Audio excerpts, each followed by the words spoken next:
Hi, I'm Mike Dana with FierceWireless, and I'm here at the first ever Mobile World Congress Americas trade show here in San Francisco. So we're here at this show talking to executives in the industry about what they think about this new show and whether they think that this is going to be a growth show or not. So we'll talk to executives and see what they have to say.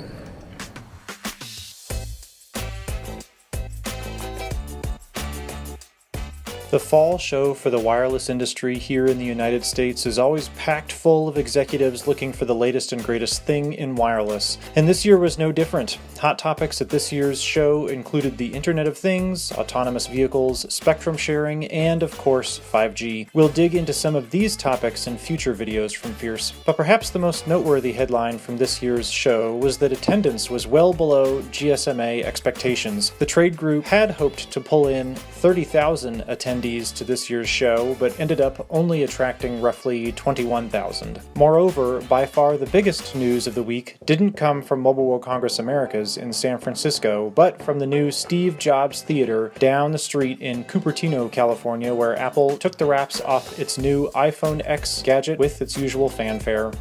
What exactly were top wireless executives at this year's event saying about the show? Sure, yeah, so it's early, but I like what I've seen so far.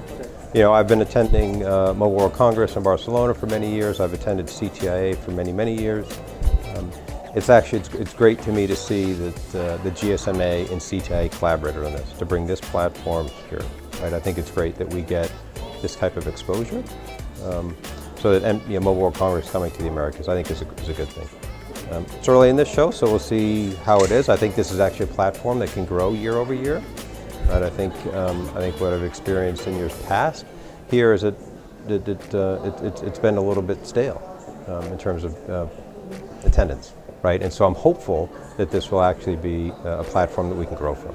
I think in the past when I would come to the previous shows in the Americas, it was less busy for me.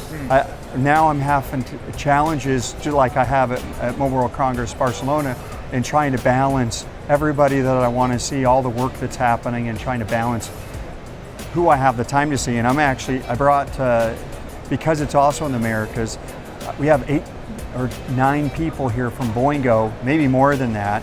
And usually in Barcelona, it's 2 or 3 of us. Smith and Peterson weren't the only executives with high praise for this year's event. And I think what's also great is you get several great minds together, and you really start kind of the innovative thinking for the next year, if you will, from a technology cycle perspective. So it's exciting. It'll be a great place to talk about growth, to think about growth, and think about the next opportunities coming ahead. Not surprisingly, there was plenty of traffic on the show floor, with companies like Samsung, Qualcomm, and Verizon dropping some significant cash for some big, glitzy, and impressive booths. Further, the GSMA brought its Innovation City to Mobile World Congress Americas this year. The association has developed its Innovation City display during the past few years at other events, including the Mobile World Congress shows in Barcelona and Shanghai. Here in San Francisco, the GSMA's Innovation City offered all kinds of interesting demos and exhibits on the IoT, 5G, and more. And of course, FierceWireless was all over the show this year. We hosted 2 breakfasts during the event covering 5G and the IoT, with top speakers from the likes of AT&T, Verizon, Ericsson, T-Mobile, and more.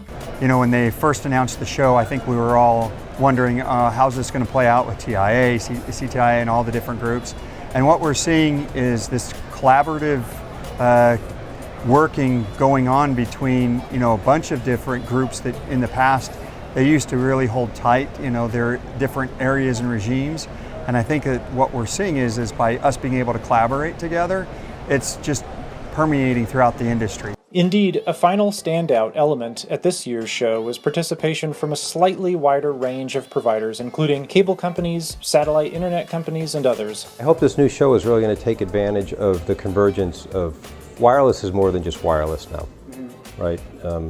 We've been for many years focused as an industry inside ourselves, right? But obviously everything that we do now, it's connected and it's broad. And so now it involves tech. Right, so we're here. I think being in the Bay Area is great, right? So to pull in more of the tech industry into wireless, I think it involves media, right? So I'm hoping that this will be a platform that actually, like I said, we can grow from, and so that we can actually pull in more of the industry participants outside of just traditional wireless. Right. Next year's show is scheduled to be held in Los Angeles. We'll see you there.